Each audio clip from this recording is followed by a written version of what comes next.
Recording.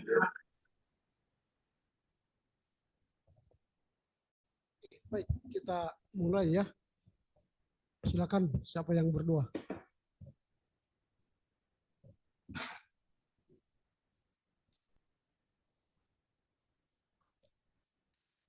Ya, jadi sebelum kita memulai proses perkuliahan kita satukan hati kita berdoa. Kami mengucap syukur untuk segala kebaikan Tuhan yang menyertai dan menemani kehidupan kami. Kami juga boleh melanjutkan proses perkuliahan kami.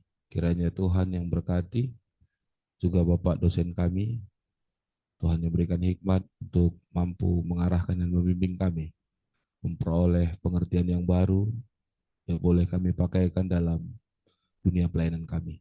Inilah doa dan pengharapan kami datang melalui anak-Mu Yesus Kristus, Tuhan dan Juru Selamat kami yang hidup. Amin. Amin. Baik, selamat pagi Bapak Ibu. Sebelum kita mulai perkuliahan kita, saya hendak menyampaikan beberapa informasi ya yang berkaitan dengan proses perkuliahan kita. Minggu depan sejatinya kita akan masuk dalam rangka menghadiri perkuliahan di setiap minggunya ya.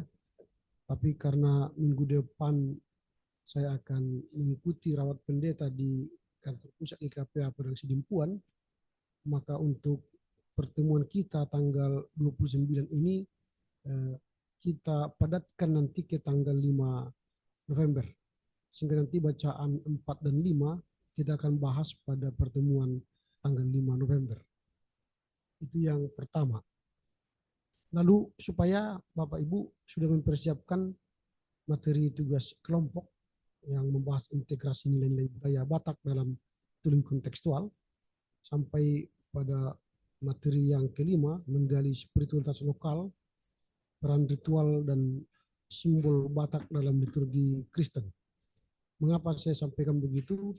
Karena ke depan pasti ada nanti karena kesibukan akhir tahun, apalagi Natal ya, pasti ada kesibukan kita yang akan padat, supaya bisa kita nanti mencari celah jika ada hal-hal yang harus tidak bisa masuk ya, supaya bisa kita berpikir bagaimana bisa menyelesaikan pertemuan dengan baik.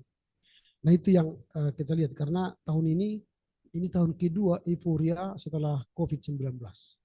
Tahun yang lalu orang sudah merayakan Natal on site, tapi masih ada yang belum, antara takut dan berani ya. Tapi kalau tahun ini pasti semua sudah berani karena tidak ada lagi COVID yang mengganggu, sehingga bisa saja membludak kegiatan-kegiatan Natal yang mungkin Bapak Ibu saudara harus hadir di gereja, mungkin instansi pemerintah swasta atau STM yang ada di lingkungan kita. Nanti kita akan cari solusinya. Itu yang pertama soal jadwal kita ya. Yang kedua yang mau saya sampaikan, UTS-nya sudah saya terima, tapi masih banyak yang tidak mengikuti arahan ini. Sebenarnya kan masalah membuat ini kan gampang ya, buat apa namanya dokumen ini pasca 2024 UTS lalu nama mahasiswa. Lalu saya buat contoh pasca 2024 UTS rajin belajar harahap gitu. Itu contoh. Tapi faktanya yang saya terima ini nanti semua supaya Bapak Ibu saudara melihat hasil kita gitu. Ini faktanya. Ada yang menulis pasca tanpa underscore UTS. Harusnya ini kan underscore. Ada pasca 24. Padahal kita bilang 2024 ini kan. Ada sama sekali hanya buat ujian tengah semester. Gak tahu siapa ini ya. Ada UTS berteori kontekstual. Gitu. Kalau di sistem seperti ini, saya langsung kurang srek gitu ya. Ini lagi UTS, padahal kita buat underscore, bukan garis penghubung, bukan pakai spasi. Nah, menilai ini karena kan kita akan menilai nanti by apa namanya sistem, penilaiannya nanti kan melalui sistem di sini seperti ini. Setiap saya masukkan angka di sini, misalnya nanti saya masukkan di sini 80 atau 89 atau 90 misalnya. 90. Ini langsung masuk ke sini, terhitung nanti langsung itu secara sistem ke oh ini tidak kelihatan semuanya. Sebentar, saya contohkan.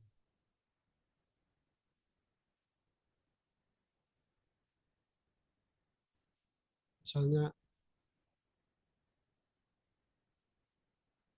belum saya share lo, saya share ya.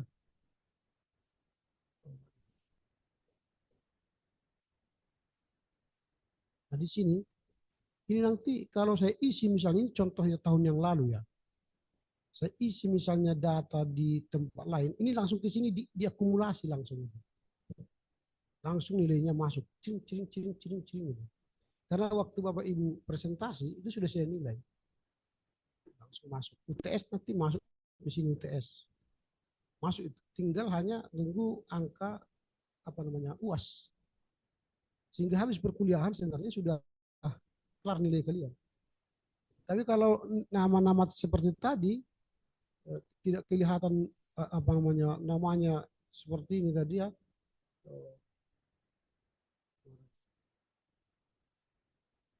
Ketika UAS atau UTS ini muncul seperti ini namanya.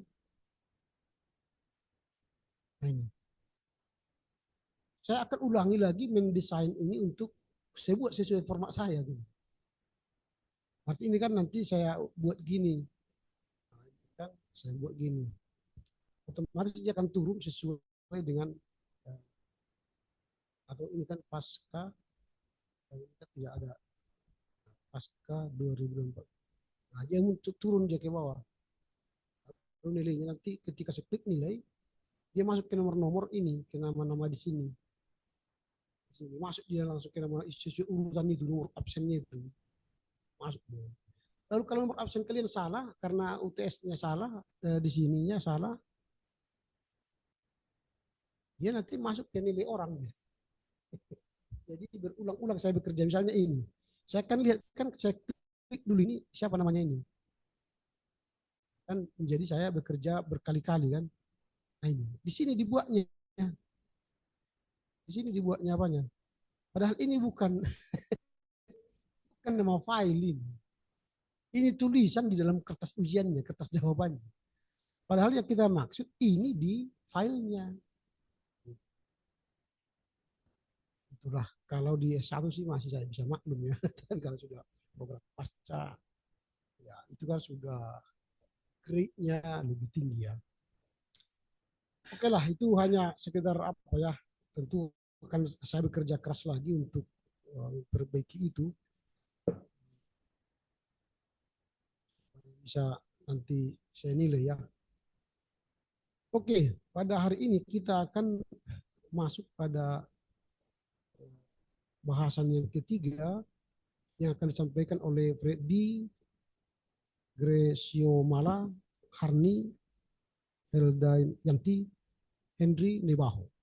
Nah, saya akan lihat nanti waktunya maksimalnya 7 menit ya, 7 menit satu orang. Intinya disampaikanlah apa itu teologi liberatif. Ya. Menurut beberapa ahli, ada 8 ahli itu teologi liberatif, pemikiran-pemikiran mereka apa. Sehingga nanti teman-teman bisa memberi masukan lagi supaya kita dipertajam pemikiran 8 penulis liberatif itu, teologi sosial liberatif itu untuk kita kupas lebih dalam. Oke, saya beri kesempatan kepada yang pertama, nanti bisa di-share ya, di-share di apa kita, di share screen ya. Sudah bisa itu di share screen. Silakan. Yang pertama Saudara Freddy, silakan. Ini kemudian minggu depan atau pertemuan kita berikutnya tak usah pakai hard copy. Saya tidak suka hard copy, saya paperless. Karena satu lembar paper ini satu pohon ini, itu bang. Jadi rusak bumi. Jadi kalau ini 6 lembar, berarti 6 pohon yang telah kita rusak bumi ini. Jadi saya tidak suka paper, saya suka paper soft copy supaya bumi ini sehat.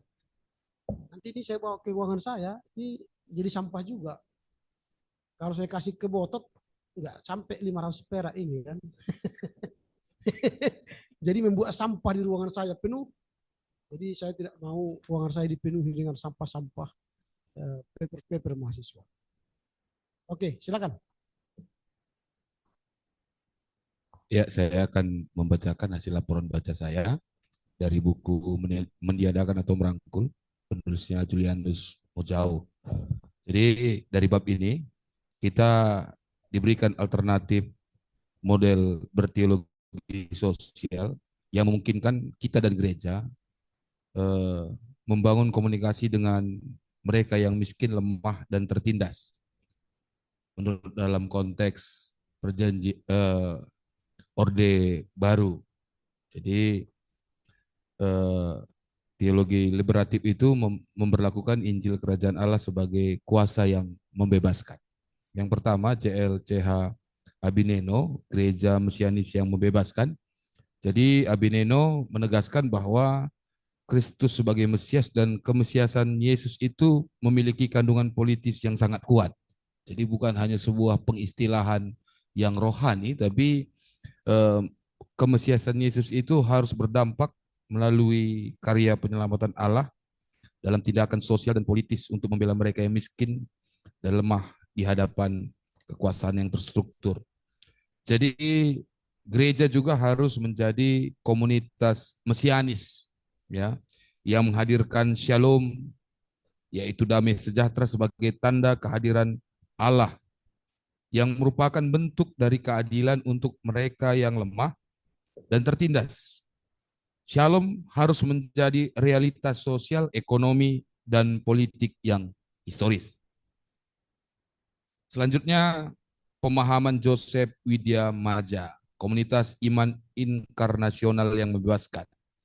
Bagi Widya Maja, peristiwa inkarnasi merupakan penyaturagaan Allah dengan penderitaan manusia, yang berarti bahwa Allah bersolidaritas bagi yang lemah dan tertindas. Solidaritas Allah disebut sebagai misi Allah merubah tatanan sosial, ekonomi, dan politik yang menindas. Kemudian mengindikasikan sikap oposisi terhadap stabilitas hegemoni kekuasaan. Bagi Widya Maja, Yesus selalu supersip. Yesus selalu supersip. Dan gereja harus mengambil posisi untuk benar-benar menunjukkan sikap kritisnya terhadap berbagai kebijakan pemerintah yang tidak berpihak kepada masyarakat miskin dan juga masyarakat yang tertindas.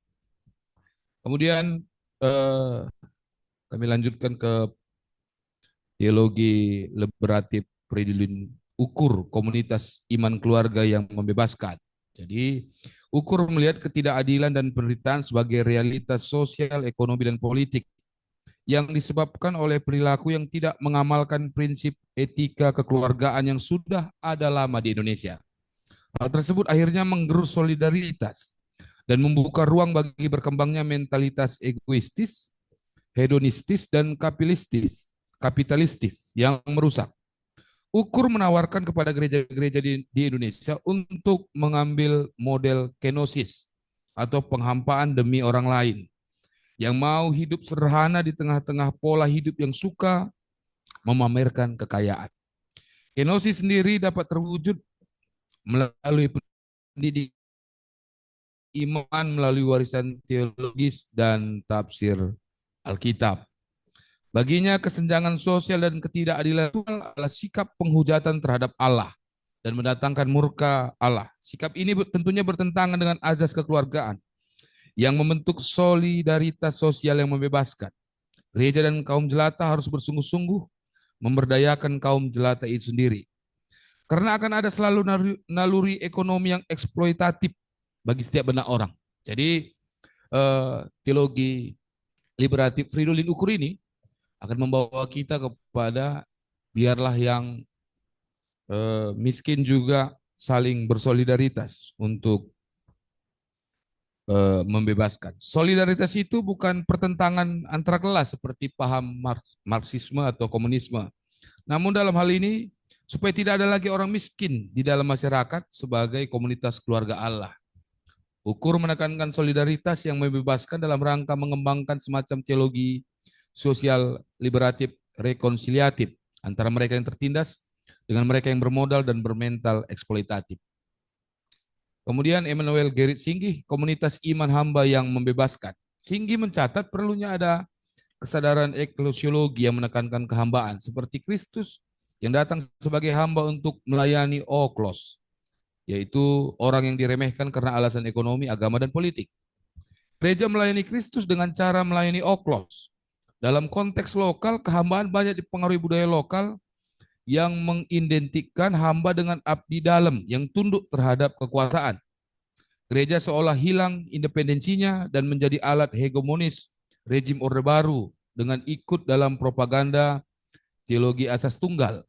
Sehingga melihat perlunya teologi dialektis kritis untuk membentuk kesadaran eklesiologis yang memberi jarak yang cukup dengan kekuasaan. Dalam menghayati identitas kehambaan tersebut, Singgi menolak gereja menjadi alat kepentingan tertentu, baik negara atau juga rakyat. Pengabdian dan kesetiaan gereja hanya untuk Kristus. Baginya pendapat tokoh lain terlalu mengidentifikasi gereja sebagai rakyat menderita, membuat gereja tidak netral dalam pelayanannya. Singgi meyakini bahwa kemiskinan tidak semata memiliki dimensi opresif, tetapi juga mendorong kesadaran eklesiologis kehambaan sebagai bentuk spiritualitas yang liberatif, transformatif. Kemudian Yewangu. Yewangu melihat perlu ada upaya menghubungkan karya Allah di dalam Yesus Kristus dengan usaha masyarakat membebaskan diri dari penderitaan mereka yang alami. Yewangu berkali-kali mengingatkan bahwa untuk mengembangkan kristologi yang liberatif, kontekstual, harus mempertimbangkan juga soteriologi non-Kristen di tengah-tengah keberagaman masyarakat Asia pada khususnya. Kristologi yang liberatif menurutnya harus memberi penekanan bahwa Kristus adalah kurban dengan mengingat kembali penderitaan, kematian sekaligus kebangkitan Kristus sebagai identitas Kristus, sebagai orang yang rela berkorban untuk dan bersama orang-orang yang menderita.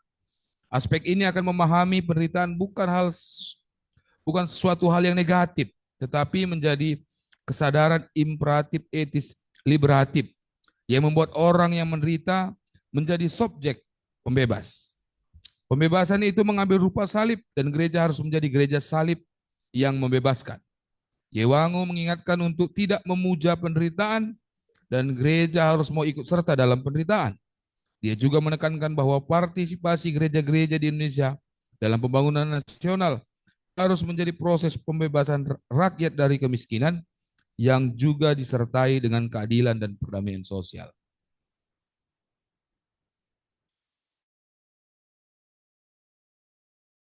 Menemukan diri dalam yang lain adalah pembebasan sejati. Atau melihat pembicaraan teologi liberatif harus menyertakan pembebasan terhadap perempuan. Yang melihat dalam konteks Orde Baru, perempuan menjadi pelengkap penderita terhadap suami yang bekerja dalam jabatan strategis pemerintahan di bawah naungan Dharma Wanita, yang dia lihat sebagai subordinasi yang dibentuk sengaja hegemoni kekuasaan. Dari konteks itulah Katopo mengingatkan bahwa teologi liberatif harus menyangkal perempuan sebagai the other. Dia juga melihat gereja belum memberi ruang bagi perempuan untuk ikut mengambil keputusan. Dan itu terlihat dari keputusan sidang raya DGI yang membatasi peran perempuan. Ia melihat sikap ini karena ketidaksadaran teologis bahwa perempuan juga diciptakan dalam gambar Allah atau imago Dei. Menurutnya penciptaan itu sendiri tidak dimaksudkan untuk menciptakan struktur subordinatif. Sebaliknya dia melihat bahwa laki-laki dan perempuan adalah dui tunggal yang saling mengasihi. Baginya Allah adalah secara mutlak yang lain.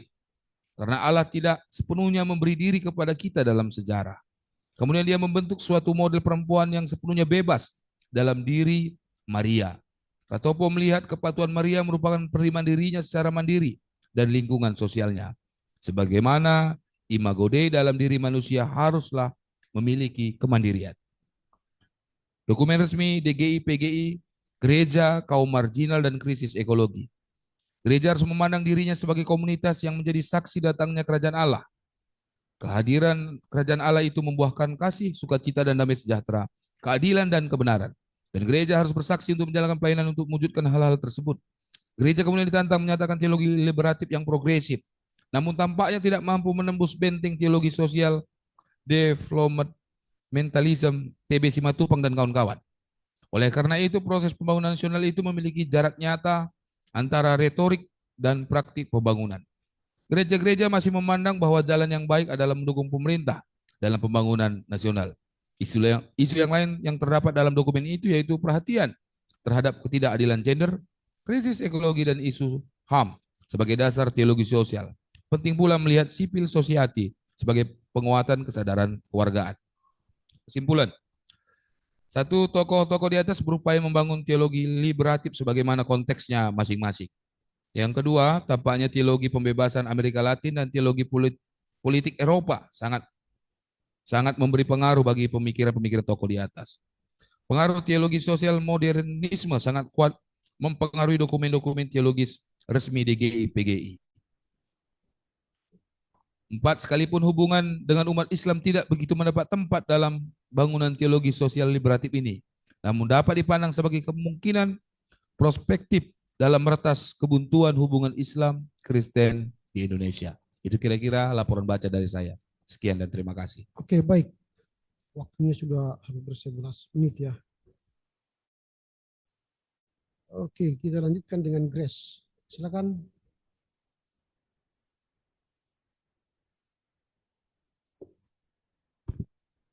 Ya, saya akan melaporkan laporan bacaan untuk buku menyediakan atau merangkul teologi sosial liberatif. Dalam model teologi sosial ini kata kuncinya model hidup menggereja alternatif yang memungkinkan makin intensifnya komunikasi dengan mereka yang miskin dan lemah di dalam masyarakat Indonesia sebagai korban kebijakan pembangunan ideologis rezim Orde Baru, baik secara ekonomis maupun politis. Model ini memiliki keyakinan teologis yang kuat bahwa gereja sebagai komunitas iman para murid Yesus Kristus yang mencerminkan visi dan misi kemanusiaan Yesus Kristus, yaitu memberlakukan Injil Kerajaan Allah sebagai kuasa yang membebaskan, liberatif, dan memberdayakan, empowering, mereka yang miskin dan lemah di dalam masyarakat Indonesia. Lebih tepatnya lagi, respon teologis haruslah mencerminkan pergumulan nyata manusia, terutama mereka yang miskin, lemah, kecil, dan tidak berdaya di dalam masyarakat, seperti rakyat kecil dan kaum perempuan sebagai yang paling sering menjadi korban pembangunan ideologis, baik secara ekonomis maupun politis dan kultural, dan bukannya mencerminkan sebuah cita-cita luhur pembangunan nasional yang abstrak secara ideologis.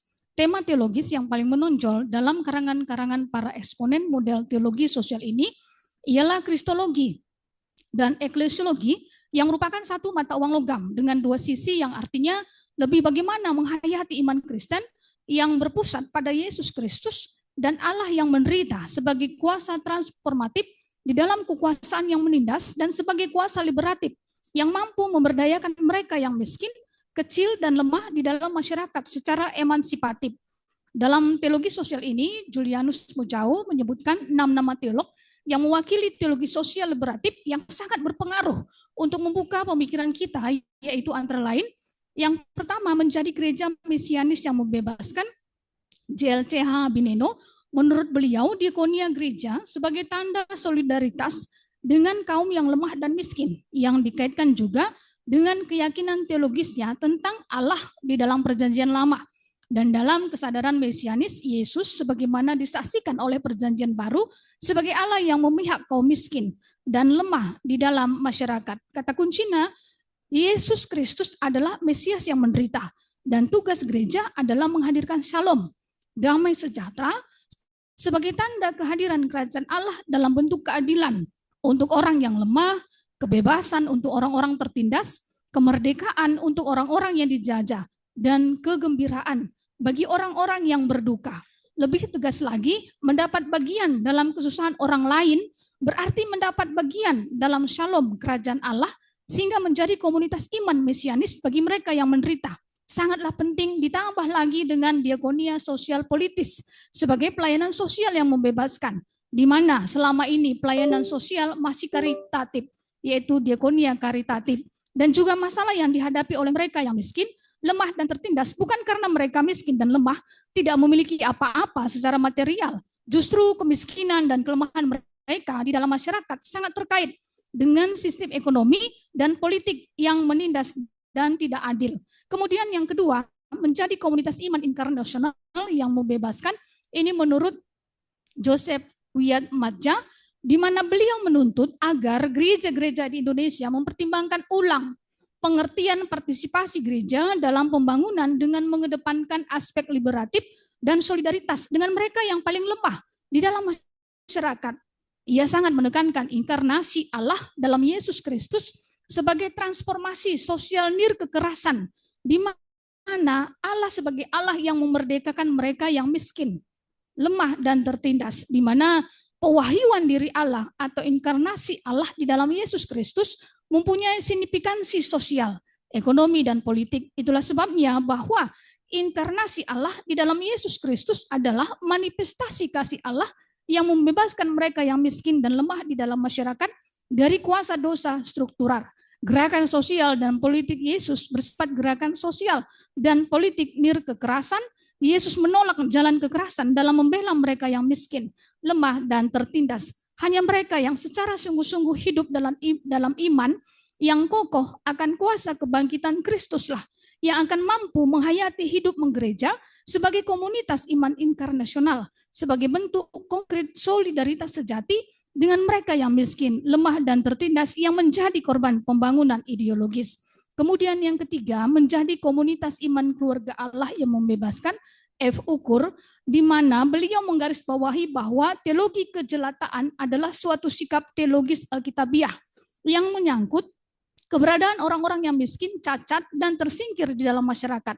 Kata kuncinya, ada ketidakadilan struktural yang merusak solidaritas sesama keluarga Allah, di mana ketidakadilan struktural inilah yang menjadi rakyat miskin Indonesia sebagai mayoritas mengalami penderitaan lahir batin yang memilukan hati dan menyayat nurani kemanusiaan setiap insan yang peka nurani kemanusiaannya. Beliau dengan gaya kepenyairannya yang khas dengan puisi teologis politis iman seorang pemazmur mengeluhkan kepada Tuhan nasib kaum miskin, lemah, dan tertindas. Kemudian hidup menggereja kenostis sebagai kritik terhadap mentalitas hedonistis, artinya ada suatu pola hidup sederhana di tengah-tengah pola hidup sebagian kecil masyarakat Indonesia yang suka memamerkan kekayaan material mereka, di mana hidup menggereja kenosis menekankan penghampaan diri, kerendahan hati. Kemudian ada solidaritas liberatif, rekonsiliatif sebagai pemulihan keharmonisan keluarga Allah, artinya solidaritas dengan kaum jelata sebagai pemulihan keluarga Allah harus merupakan solidaritas yang membebaskan, memberdayakan kaum jelata itu sendiri. Kemudian menjadi komunitas iman hamba Tuhan yang membebaskan menurut Egi Singgi, beliau mengatakan dengan tema teologi sosial yang relevan untuk menjawab pergumulan teologis ialah memahami misi gereja dan umat Kristen Indonesia sebagai presensia ebet cahwe, kehadiran hamba Tuhan yang membebaskan. Hal ini bisa terlaksana apabila umat Kristen Indonesia secara sungguh-sungguh menjadikan diri mereka sebagai sebuah komunitas iman yang terbuka dan dialogis yang dapat menerobos kebuntuan hubungan dengan umat Islam. Kata kuncinya menghayati identitas kehambaan di dalam dan di atas identitas kebangsaan. Artinya gereja seperti halnya umat Israel mempunyai tugas khusus untuk melayani dunia dan orang-orang yang dimarginalisasi di dalam masyarakat karena apa? Ada alasan sosial, ekonomi, politik, budaya, dan religius dengan memberitakan Kristus yang tersalib. Kemudian menghayati identitas kehambaan sebagai spiritualitas liberatif, transformatif. Artinya gereja haruslah menjadi gereja Yesus Kristus, pelayanan gereja haruslah lebih mengutamakan mereka yang miskin, lemah, serta tidak beruntung di dalam proses pembangunan ideologis rezim Orde Baru. Kesadaran eklesiologi mengandaikan bahwa gereja sebagai komunitas iman hamba Allah harus bersungguh-sungguh, bersemangat. Kemiskinan yaitu suatu semangat spiritualitas yang membebaskan dan bukan sikap nerimo yang menindas. Kemudian mengembangkan solidaritas kehambaan yang liberatif, rekonsiliatif, artinya menekankan spiritualitas kehambaan hamba Allah yang menderita, di mana solidaritas sejati yang membebaskan dengan mereka yang menjadi korban di dalam masyarakat hanya mungkin diwujudkan apabila ada sikap rekonsiliatif, yaitu kemampuan mengasihi dan mengembangkan spiritualitas rekonsiliatif. Kemudian menjadi komunitas iman salib yang membebaskan, ini menurut A.A. Yewango, di mana beliau mengatakan ada penegakan keadilan dan perdamaian adalah dua sisi dari satu mata uang logam yang perlu diperhatikan untuk mewujudkan pembebasan yang sejati dalam konteks Indonesia yang diwarnai oleh kemiskinan struktural dan kemajemukan agama di dalam proses pembangunan nasional. Kata kuncinya di sini adalah Yesus Kristus adalah kurban bagi mereka yang menderita.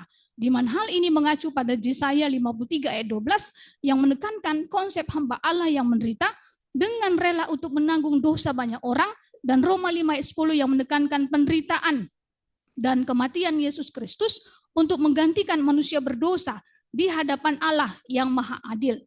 Kristologi liberatifnya menekankan penderitaan dan kematian Yesus Kristus untuk manusia hanya akan memperoleh sikap altruistis, yaitu mengutamakan kepentingan orang lain yang menganut asas filantropi model Santa Claus. Hanya ada bagi-bagi bingkisan Natal, Paskah, hari-hari raya keagamaan yang lainnya dalam situasi kemiskinan dan ketidakadilan yang begitu mencolok, sehingga kristologi liberatif yang membuat Allah berbela rasa hanya sebagai sebuah konsep yang abstrak. Oleh karena itu, kita memerlukan sebuah kristologi liberatif yang mampu memberi kepada kita kepekaan spiritual discernment, doa, meditasi untuk mengalami dan melihat kehadiran Allah yang menderita di dalam Yesus Kristus secara konkret. Kemudian menjadi komunitas iman salib bagi mereka yang menderita, artinya ada penderitaan, kemiskinan, dan harapan. Begitu banyak umat Asia yang menderita, miskin baik karena alasan religius maupun ekonomis. Diharapkan gereja sebagai sebuah komunitas iman para murid Yesus harus menjadi gereja salib yang membebaskan. Artinya ikut serta di dalam penderitaan, kesengsaraan, kerinduan, dan harapan manusia untuk membuka mata melihat penderitaan manusia dan telinga untuk mendengar jeritan manusia. Juga gereja harus mengingat penderitaan dan kematian Yesus, dan gereja-gereja di Indonesia haruslah menjadi sebuah komunitas iman sebagai peristiwa dengan menjadikan diri gereja bagi orang lain dan tidak sibuk dengan dirinya sendiri. Gereja-gereja tidak boleh takut untuk menyuarakan suara kenabiannya, tidak hanya dalam kata-kata, tetapi dalam tindakan solidaritas, kesetiakawanan sosial yang membebaskan. Artinya gereja memiliki kekuatan dan otoritas moral untuk kabar baik sebagai berita pembebasan.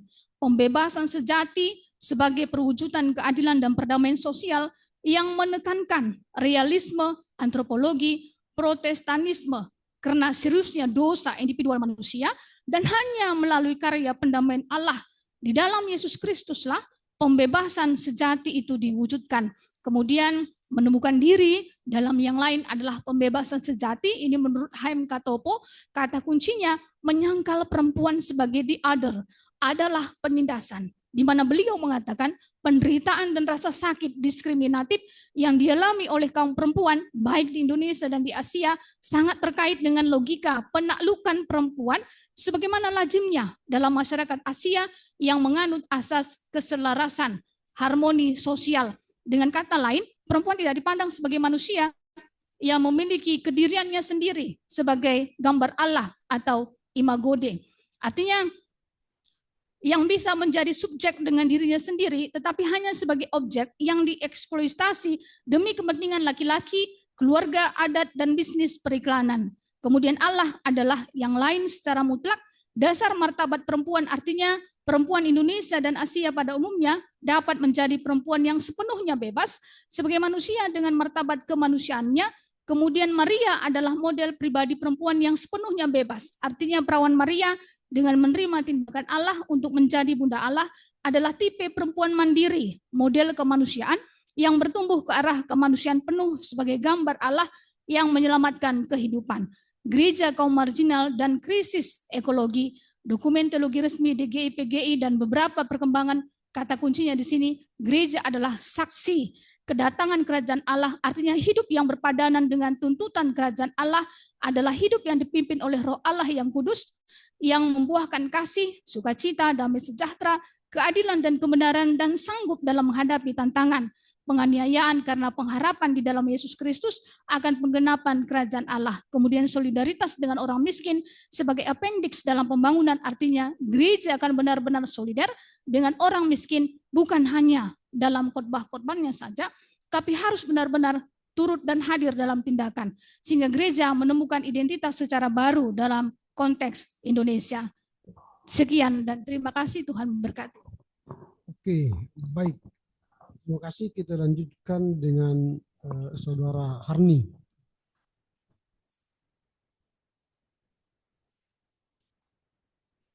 Terima kasih. Saya akan melanjutkan laporan bahasa bagian yang ketiga. Pendahuluan. Buku ini adalah hubungan Kristen dan Islam, menjadi salah satu kajian yang paling menarik untuk dicermati. Dari buku ini, Mojo meresume gagasan teologi sosial liberatif adalah karangan-karangan teologis. Keenam teolog yang disebutnya memberikan aksentuasi yang berbeda-beda terhadap isu kemiskinan dan ketidakadilan struktural dalam pembangunan sebagai keprihatinan teologis mereka selama kurun waktu 1970 sampai 1990-an. Keenam teolog yang dipaparkan di buku ini adalah JLCH Abineno, Joseph Widya Maja, F. Ukur, Ege Singgi, Aayohange, HM Katopo. Dari keenam ini, teologi sosial ini mengenai kristologi dan eklesiologi. Selain pemikiran teologi keenam teolog ini, ada juga kaitan model teologi sosial yang berkaitan dengan teologi resmi PGI sebagai salah satu catatan di buku ini. Berikut akan kami paparkan. Menjadi gereja mesianis. JLCH Abineno mengatakan bahwa Yesus memang adalah Mesias, tetapi ia Mesias dalam kerendahan. Mesias yang membawa perdamaian. Kemesiasan Yesus haruslah dipandang dalam gambaran sikap kerendahan hati dan rela menanggung penderitaan orang lain, bagaimana yang ditekankan oleh Nabi Zakaria.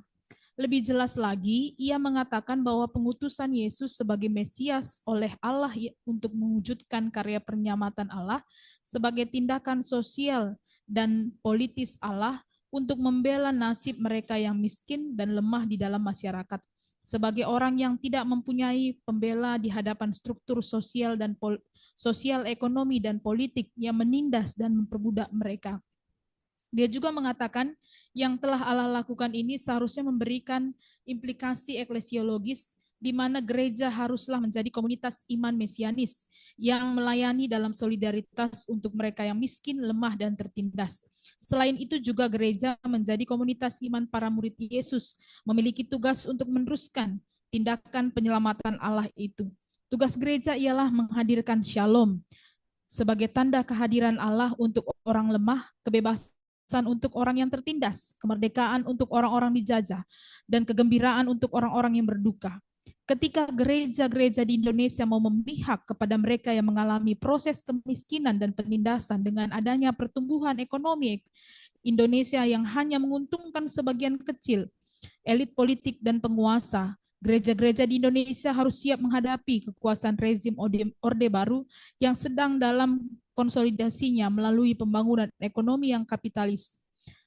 Apabila gereja benar-benar mau berfungsi sebagai gereja mesianis, ia tidak mempunyai pilihan lain daripada berdiri di samping orang-orang yang menderita. Bukan saja ekonomi, tapi di bidang sosial, hukum, religius, pendidikan, dan lain-lain. Seorang murid Yesus adalah seorang yang mau hadir untuk menghadirkan shalom, kerajaan Allah bagi orang-orang yang lapar, menderita, miskin, dan tertindas. Komunitas iman mesianis efektif apabila mereka memberi perhatian pada apa yang disebut dengan diakonia sosial politis. Abineno menilai bahwa model diakonia sosial politis adalah model pelaksanaan yang paling prospektif di tengah masyarakat dan bangsa Indonesia yang majemuk.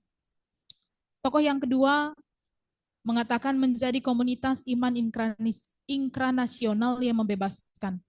Joseph Widyamaja berpendapat pembangunan dan partisipasi gereja dalam pembangunan lebih mencerminkan sebuah usaha melawan kemiskinan yang disebabkan oleh keterbelakangan alamiah dan teknis. Ia sangat menekankan Allah sebagai Allah yang memerdekakan yang miskin, lemah dan tertindas. Peristiwa inkarnasi merupakan penyaturagan Allah dengan penderitaan manusia. Ia juga sangat menekankan ajaran klasik kekristenan ini tidak hanya boleh diartikan secara rohani saja, tetapi pewahyuan diri Allah atau inkarnasi Allah di dalam Yesus adalah manifestasi kasih Allah yang membebaskan mereka yang miskin dan yang lemah di dalam masyarakat dari kuasa dosa struktural. Ia menafsirkan peristiwa inkarnasi Allah di dalam sejarah sebagai sejarah penyelamatan Allah dari perspektif korban sosial, ekonomi, politik di Indonesia, sekaligus menjadi sumber inspirasi spiritualitas yang membebaskan dan memberdayakan mereka yang miskin, lemah, tertindas dalam proses pembangunan ideologis di Indonesia. Menurut Mojo, inilah alasan Widyamaja lebih cenderung mendorong gereja-gereja di Indonesia berbicara mengenai pembangunan sebagai pembebasan dan pemberdayaan mereka yang menjadi korban pembangunan ideologis. Untuk menjadi komunitas seperti ini memerlukan pengorbanan jiwa dan raga. Hanya mereka yang sungguh-sungguh hidup dalam iman yang kokoh akan kuasa kebangkitan Kristus lah yang akan mampu menghayati hidup gereja sebagai komunitas iman inkranasial. Sebagai bentuk konkret solidaritas sejati dengan mereka yang miskin, lemah, dan tertindas yang menjadi korban pembangunan ideologis.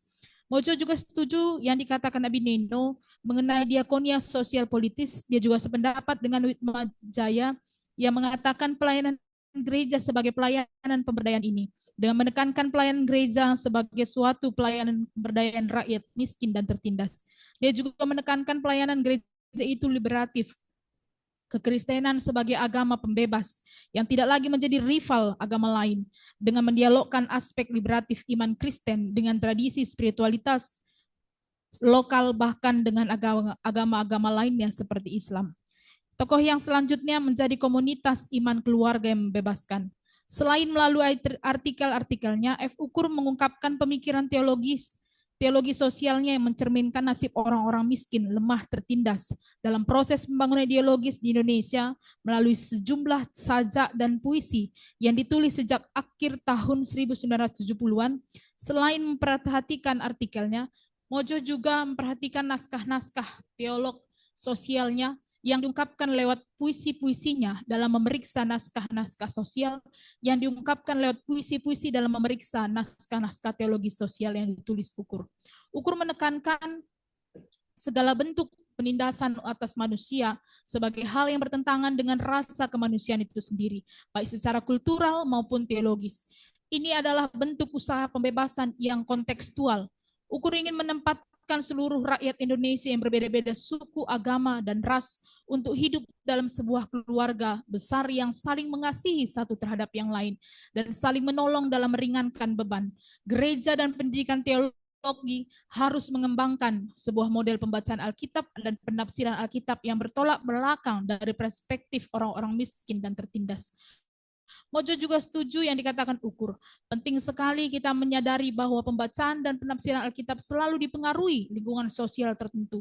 Ukur sebagaimana halnya Abi Neno dan Widyamaja sangat hati-hati dengan perjuangan kelas kaum proletariat yang ideologis ala komunisme. Ia kelihatan ingin memperkokoh gagasan teologi sosial utamanya. Masyarakat Indonesia haruslah dilihat sebagai komunitas keluarga Allah yang perlu hidup harmonis sesuai dengan kekeluargaan dalam bingkai NKRI. Yang selanjutnya menjadi komunitas iman hamba Tuhan yang membebaskan. Ege Singgi menyatakan misi Kristen sama seperti hanya akan sungguh-sungguh efektif apabila umat Kristen Indonesia secara sungguh-sungguh menjadikan diri mereka sebagai komunitas iman yang terbuka dan dialogis yang mampu menerobos kebuntuan hubungan dengan umat Islam. Kesadaran eklesiologis mencerminkan suatu pola hidup gereja yang begitu kuat identifikasinya antara gereja dengan perjuangan bagi pemenuhan harkat dan martabat manusia rakyat. Ia mengatakan gereja melayani Kristus melalui pelayanannya pada dunia, tetapi dunia tidaklah sama dengan Kristus. Gereja yang melayani Oklos karena Kristus memperhatikan Oklos, sekalipun gereja sebagai persekutuan para murid Yesus berbeda dari Oklos. Perlunya sebuah model hidup menggereja yang menekankan kemiskinan hanya dapat diatasi jika gereja sendiri menjadikan kemiskinan sebuah bentuk spiritual yang liberatif, transformatif. Jadi menjadi gereja sebagai komunitas iman hamba Allah haruslah gereja yang bersemangat kemiskinan dengan menghayati kemiskinan itu sebagai sebuah perwujudan semangat spiritualitas Yesus yang membebaskan.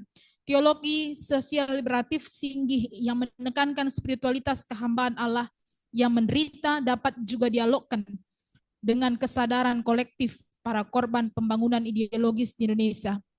Ia juga mengapresiasi secara teologis memori sosial penuh rasa sakit hati dari mereka yang miskin dan tertindas. Dalam proses pembangunan ideologis itu, Mojo sependapat dengan logika spiritualitas liberatif, rekonsiliatif, model hamba Allah yang menderita, dan teologi rekonsiliasi sosial Lukas sebagaimana yang ditekankan Singgih.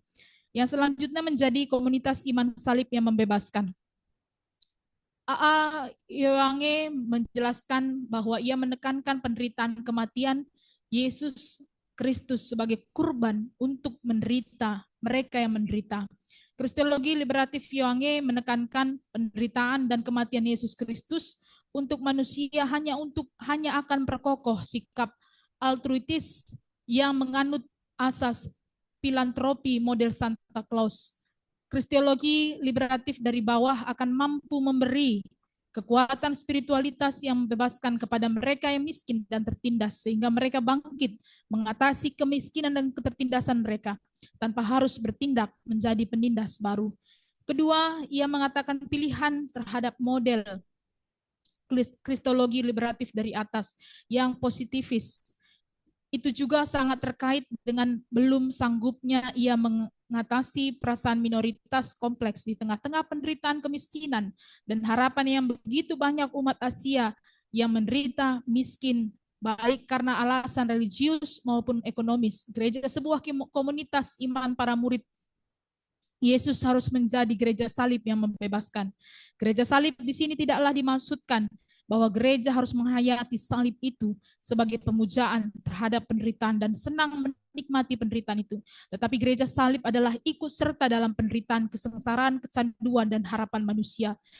Gereja-gereja di Indonesia haruslah menjadi komunitas iman salib atau gereja hamba yang miskin dengan jalan menjelmakan diri ke dalam pergumulan dan aspirasi liberatif masyarakat dan bangsa Indonesia, terutama mereka yang miskin dan tertindas sebagai korban pembangunan ideologis. Sama seperti Ukur dan Singgih, Yowange sangat menekankan kebebasan yang sejati, selalu mengandalkan adanya hubungan antara kesadaran untuk menegakkan keadilan sosial dan kesadaran rekonsiliatif.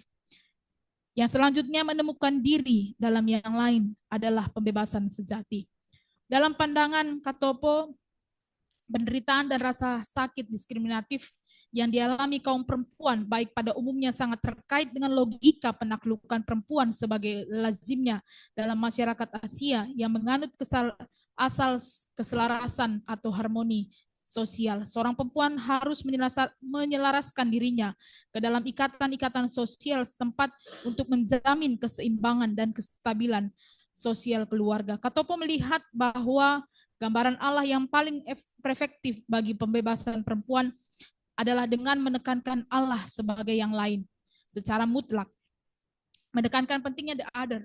Sebagaimana Katopo melihat bahwa perempuan Indonesia dan Asia dapat menjadi perempuan yang sepenuhnya bebas sebagai manusia dengan martabat kemanusiaannya.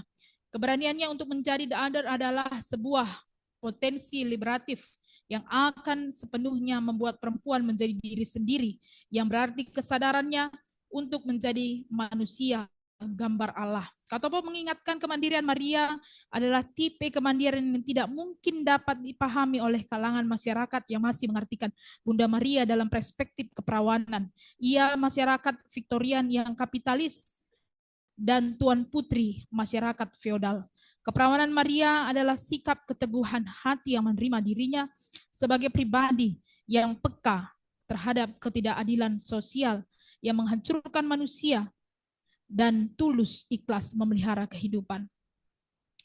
Gereja dan kaum marginal dan krisis ekologi, dokumen teologi resmi DGI, PGI, dan beberapa perkembangan.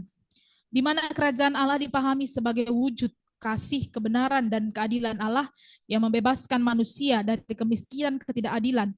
Gereja-gereja di Indonesia harusnya hidup dalam solidaritas yang dengan mereka yang miskin dan dimarginalisasi oleh kebijakan pembangunan ideologi rezim baru, orde baru. Gereja-gereja akan benar-benar solidar dengan orang miskin, tidak hanya dalam khotbah, tapi solidaritas yang benar-benar turut hadir dalam tindakan. Peranan perempuan tidak cukup dengan hanya adanya biro wanita, tetapi memerlukan sadar gender dan menumbuhkan rasa keadilan, serta praktik keadilan gender bukan saja urusan perempuan, melainkan urusan laki-laki maupun perempuan. Robert P. Borong dan Karel P. Erari berpendapat bahwa masalah kerusakan lingkungan adalah suatu hal yang sangat serius dan perlu mendapat perhatian dari semua pihak. Selain itu, masalah HAM adalah masalah keadilan sosial juga. Isu mengenai masyarakat sipil sebagai sebuah gerakan tandingan terhadap kekuasaan negara. Singgi Ngelo dan Martin Lukito Sinaga mengartikulasikan wacana civil society sebagai sebuah gerakan advokasi rakyat kecil yang termarginalisasi kekuasaan negara. Mojo mengatakan ada kesadaran yang cukup kuat mengubah citra sosial gereja-gereja di Indonesia dengan jalan membongkar kesadaran perilaku selama ini didesakkan hegemoni rezim Orde Baru melalui proses ideologisasi, yakni pembangunan nasional sebagai pengamalan Pancasila.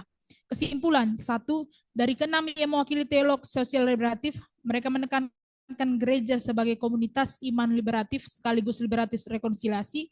Yang kedua, kristiologi liberatif lebih dan kesadaran eklesiologinya lebih mencerminkan politik Eropa yang dipengaruhi oleh tradisi dogmatis khas gereja-gereja barat. Yang ketiga, Mojo menyebutkan sumbangan khusus Katopo memberi inspirasi teologis terhadap teologis yang berharga bahwa martabat manusia hanya dapat dihormati apabila menghargai dan menghormati keberlainan pribadi-pribadi terutama terhadap kaum perempuan sebagai gambar Allah. Yang keempat, teologi sosial liberatif telah membuka perspektif baru bagi gereja-gereja dan umat-umat Kristen untuk merumuskan identitas postkolonial secara teologis dan eklesiologis.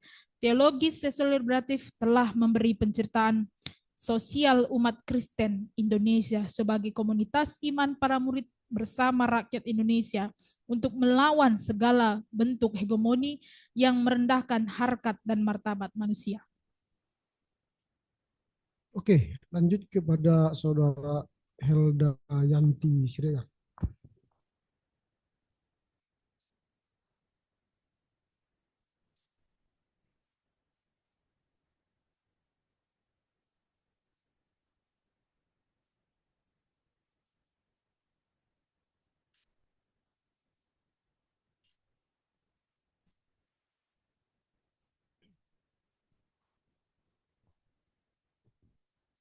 Oke, baik.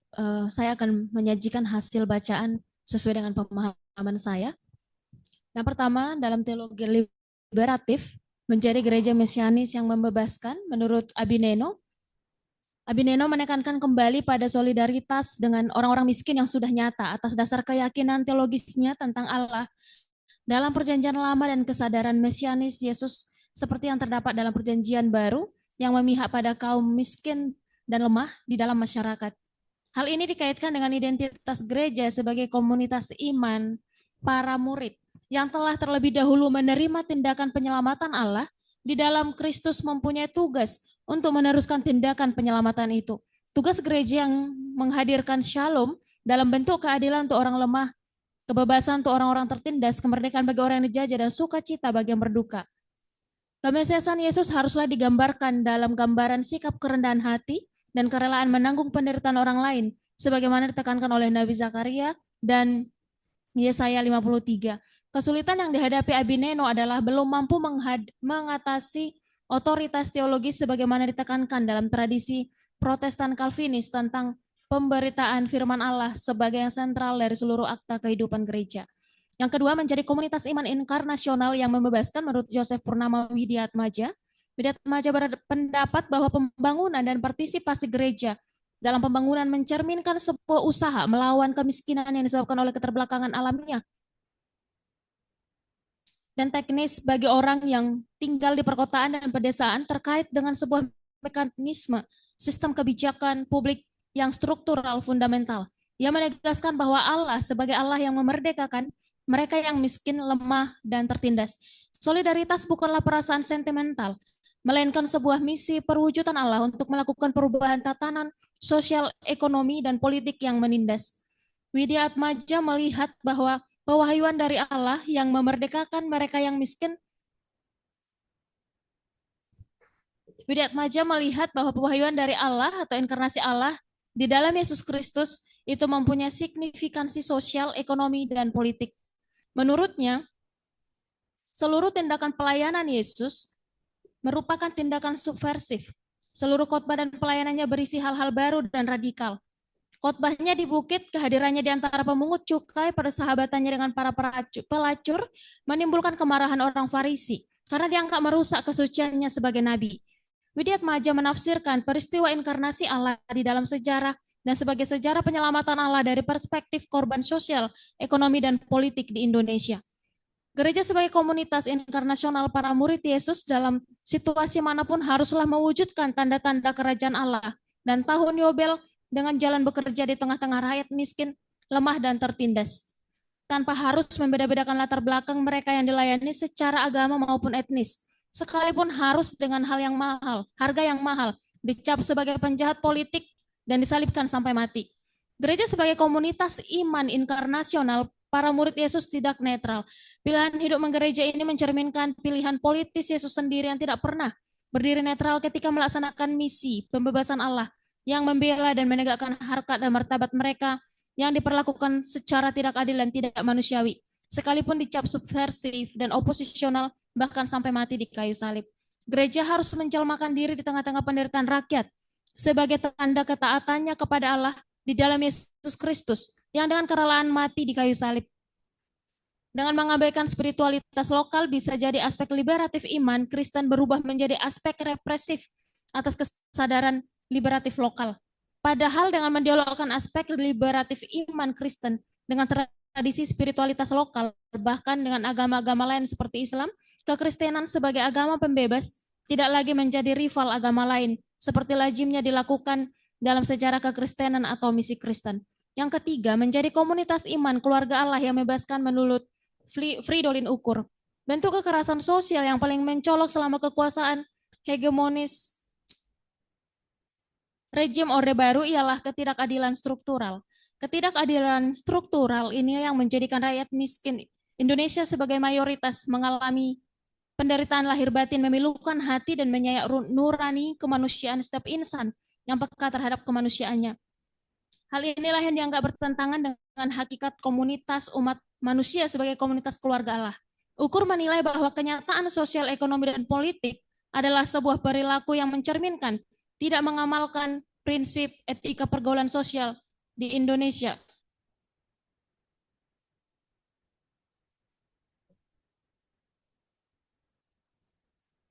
Yang menganut asas kekeluargaan sebagai prinsip sosial sebagaimana seharusnya sebagai warga bangsa. Dengan menekankan pentingnya asas kekeluargaan sebagai kesadaran kultural dan teologis untuk menentang kekerasan sosial yang dialami oleh orang-orang miskin dalam proses pembangunan ideologi rejim Orde Baru yang kapitalistis itu, Ukur ingin menempatkan seluruh rakyat Indonesia yang berbeda-beda suku, agama, dan ras untuk hidup dalam sebuah keluarga yang besar yang harus saling mengasihi. Gereja-gereja di Indonesia merupakan komunitas iman keluarga Allah yang memiliki misi pembebasan di tengah-tengah pergumulan mayoritas rakyat miskin dan mengalami marginalisasi dalam proses ideologis itu. Ukur selalu menempatkan rakyat Indonesia yang menjadi korban pembangunan ideologi sebagai keprihatinan teologisnya. Yang keempat, menjadi komunitas iman hamba Tuhan yang membebaskan. Menurut Emmanuel Gerrit Singgih, Misi Kristen hanya akan sungguh-sungguh efektif apabila umat Kristen Indonesia secara sungguh-sungguh menjadikan diri mereka sebagai sebuah komunitas iman dan terbuka dan dialogis yang dapat menerobos kebuntuan hubungan dengan umat Islam, sehingga mendorong agar gagasan teologis umat pilihan Allah yang selama ini menjadi bagian dari kesadaran identitas orang-orang Kristen Indonesia yang memperkokoh kebuntuan hubungan dengan Islam itu mendapat perhatian serius dalam wacana teologis. Kesadaran eklesiologis menyatakan kepada kita bahwa gereja di Asia itu berusaha untuk makin dekat dan ikut berpartisipasi dalam pergumulan dan pengharapan rakyat. Pergumulan eklesiologis di kalangan gereja-gereja di Asia pasca kolonialisme tidak hanya berkaitan dengan bagaimana menghayati identitas postkolonial setelah pencapaian kemerdekaan bangsa-bangsa di Asia dengan identitas nasional mereka. Singgi menyadari bahwa sebuah perumusan teologi pembebasan yang sungguh-sungguh liberatif tidak bisa dipikirkan dan dirumuskan dengan mengabaikan tradisi, spiritualitas yang hidup di kalangan masyarakat setempat. Itulah sebabnya merumuskan teologi sosial liberatif sebagai usaha menghayati spiritualitas, kehambaan hamba Tuhan yang menderita, sebagai bentuk spiritualitas liberatif transformatif sejati. Menjadi gereja sebagai komunitas iman, hamba Allah haruslah menjadi gereja yang bersemangat kemiskinan dengan menghayati kemiskinan itu sebagai sebuah wujud semangat spiritualitas Yesus Kristus yang membebaskan. Semangat kemiskinan gereja yang diwujudkan di dalam bentuk sikap kehambaan yang melayani itu akan menjadi sebuah bentuk kritik sosial ekonomi di tengah masyarakat yang dipengaruhi oleh nilai ekonomi kapitalis. Teologi sosial liberatif Singgi menekankan spiritual kehambaan hamba Allah yang menderita dapat juga didialogkan dengan kesadaran kolektif para korban pembangunan ideologis di Indonesia. Yang kelima, menjadi komunitas iman salib yang membebaskan menurut Andreas Anangguru Yewangu. Gereja dan orang Kristen diharapkan terlibat dalam pembangunan dan secara sungguh-sungguh mempertimbangkan pembangunan sebagai proses emansipasi bagi Indonesia. Usaha berteologi di Asia termasuk Indonesia perlu mempertimbangkan dua realitas, yaitu kemiskinan yang meluas dan keragaman keberagamaan. Yewangu berkali-kali mengingatkan agar para teolog Asia dalam mengembangkan kristologi yang liberatif kontekstual di Asia haruslah mempertimbangkan secara sungguh-sungguh apa yang disebut Pieris soteriologi non-Kristen yang hidup di tengah-tengah keberagaman orang Asia yang beragam itu. Perlu berusaha keras untuk mengembangkan kristologi liberatif di tengah-tengah penderitaan sosial, ekonomi, dan politik yang dialami oleh rakyat Asia dan di tengah-tengah keberagamaan orang-orang Asia itu sendiri. Apa yang mereka hasilkan ialah sebuah usaha membebaskan wajah kolonialis Yesus Kristus, baik secara sosial, ekonomi, dan politik, maupun secara sosio-religius kultur. Dalam disertasinya, Yewangu melihat bahwa kristologi liberatif kontekstual yang memberi tekanan kepada Yesus Kristus sebagai kurban dapat menjadi pilihan kristologi kontekstual liberatif yang paling tepat. Yesus Kristus adalah identifikasi Allah dengan manusia. Itulah sebabnya manifestasi kealahan Yesus Kristus sebagai gambar Allah yang sempurna juga harus ditemukan di dalam dan bersama mereka yang menderita dan menjadi korban ketidakadilan struktural. Yewangu tiba pada sebuah kesimpulan bahwa di tengah-tengah penderitaan kemiskinan dan harapan, begitu banyak umat Asia yang menderita miskin, baik karena alasan religius maupun ekonomis. Gereja sebagai sebuah komunitas iman para murid Yesus harus menjadi gereja salib yang membebaskan. Yewangu sangat menekankan realisme antropologi Protestanisme, memperingatkan para teolog Asia dalam disertasinya agar hati-hati mengembangkan refleksi-refleksi teologis dalam usaha-usaha orang Asia membebaskan diri dari berbagai bentuk kemalangan dan penderitaan dengan mengabaikan pentingnya pendamaian dengan Allah melalui karya pendamaian Allah itu di dalam Yesus Kristus, pembebasan sejati diwujudkan. Yang keenam, menemukan diri dalam yang lain adalah pembebasan sejati menurut Henriette Marianne Katopo. Marianne Katopo mencatat bahwa di sejumlah wilayah, ekspresi diri sebagai manusia mencerminkan ketidaksetaraan dan marginalisasi terhadap perempuan.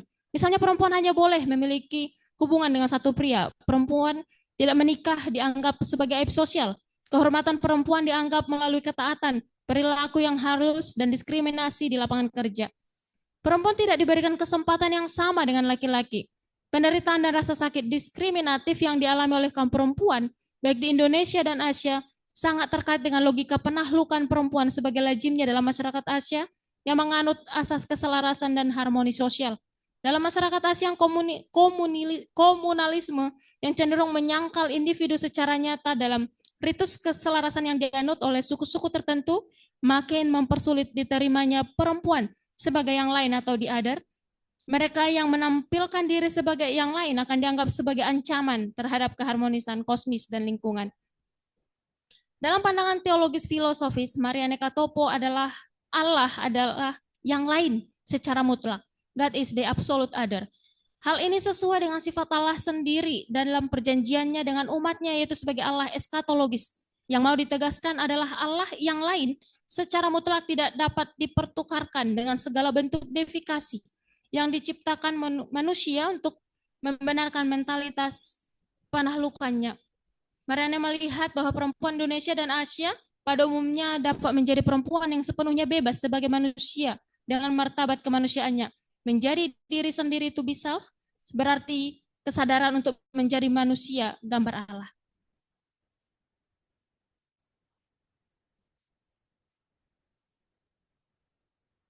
Seorang perempuan dan laki-laki sebagai manusia gambar Allah haruslah memiliki kemandirian.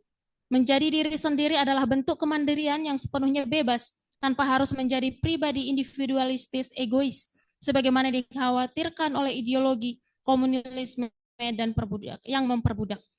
Yang ketujuh, gereja, kaum marginal, dan krisis ekologi dalam dokumen teologi resmi DGI, PGI, dan beberapa perkembangan. Gereja adalah saksi kedatangan kerajaan Allah. Gereja-gereja di Indonesia memahami dirinya sebagai saksi kerajaan Allah, di mana kerajaan Allah itu dipahami sebagai wujud kasih, kebenaran, keadilan Allah, yang membebaskan manusia itu dari kemiskinan dan ketidakadilan. Solidaritas dengan orang miskin sebagai appendix dalam pembangunan, konsultasi teologi di Tentena tahun 1979 dalam konteks bangsa Indonesia akan dimulai tahap 2 pembangunan nasional sebagai tahap peletakan dasar tinggal landas. Gereja di Indonesia mengembangkan kesadaran teologis liberatif yang sangat progresif. Dalam konsultasi itu dikatakan dengan terang-terangan tentang solidaritas dengan orang-orang miskin yang menjadi korban pembangunan nasional. Solidaritas dengan orang-orang miskin untuk membebaskan mereka dari lilitan kemiskinan itu tidaklah harus dilihat sebagai keberpihakan yang total kepada orang-orang miskin sebagai yang ditekankan oleh teolog sosial liberatif. Ketidakadilan gender dan kesadaran kaum perempuan mendorong kemunculan kesadaran perempuan Indonesia yang berpendidikan teologi untuk berteologi dari perspektif pengalaman mereka sebagai perempuan. Ketidakadilan dan krisis ekologis, gereja-gereja Protestan di Indonesia menggarisbawahi hubungan langsung tugas pemberitaan Injil dengan pelestarian lingkungan hidup. Masalah kerusakan lingkungan hidup adalah suatu hal yang sangat serius dan perlu mendapatkan perhatian semua pihak. Krisis ekologis yang terjadi adalah dampak dari kecongkakan manusia dalam bentuk humanisme rasionalistis tanpa moral dan etika yang mendorong perkembangan iptek yang sangat eksploitatif sifatnya. Kesadaran HAM sebagai prinsip dasar keadilan sosial menurut Eka Dharma Putra.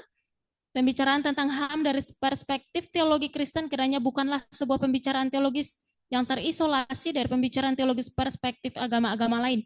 Masalah HAM adalah masalah keadilan sosial. Civil society sebagai penguatan kesadaran kewargaan. Menurut Singgi, perjuangan untuk menghormati dan menegakkan HAM di Indonesia bukanlah hal yang gampang. Salah satu sebabnya adalah belum tumbuh suburnya apa yang disebut masyarakat sipil. Gereja-gereja dan persekutuan Kristen perlu membedakan antara menolong orang miskin dan mendengarkan orang miskin. Gereja selama ini sudah banyak menolong orang miskin, namun masih jarang mendengarkan orang miskin. Bagaimana gereja dapat memperjuangkan kepentingan orang miskin kalau gereja tidak mau mendengar orang miskin? Kesimpulan, keenam teolog yang mewakili teologi sosial liberatif berusaha mengembangkan teologi sosial yang mengacu pada pengalaman nyata manusia, terutama mereka yang menjadi korban pembangunan nasional atau proyek modernisasi Indonesia. Keenam teolog liberatif sangat akrab dengan teologi pembebasan Amerika Latin dan teologi politik Eropa serta teologi pembebasan Asia. Pengaruh teologi sosial modernisme masih sangat kuat dalam dokumen-dokumen teologis resmi DGI PGI. Sekalipun hubungan dengan umat Islam tidak begitu mendapat perhatian khusus, teologi sosial liberatif dapat dipandang sebagai kemungkinan yang cukup prospektif dalam meretas kebuntuan hubungan Islam Kristen di Indonesia. Teolog sosial liberatif jauh lebih mencerminkan pergumulan nyata masyarakat Indonesia. Demikian presentasi saya. Oke, selanjutnya kita akan mendengar eh, saudara Henry ya, tapi dalam cara kita dia memberikan apa namanya ini format yang salah juga ini. Kita tidak ringkasan buku sebenarnya, ini adalah laporan baca. Kalau ringkasan buku enggak mungkin satu bab diringkas kan, tapi hanya laporan baca. Nanti diperbaiki ini supaya juga sama seperti tadi di aturan yang berlaku ya. Oke, silakanlah saudara siapa tadi Henry ya. Silakan. Baik, Bapak Ibu, saya akan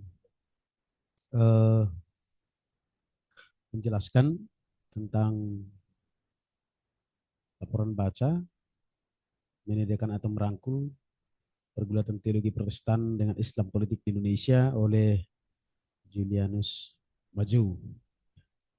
Bab 2, Teologi Sosial Liberatif.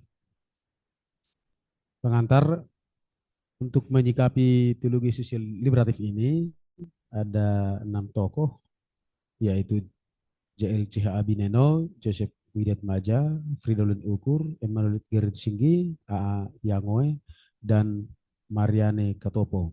Tentu tujuan mereka adalah bagaimana mengintensifkan komunikasi Injil yang mencerminkan visi dan misi kemanusiaan Yesus Kristus. Dua-dua menjadi gereja misionis yang membebaskan oleh CH Abineno.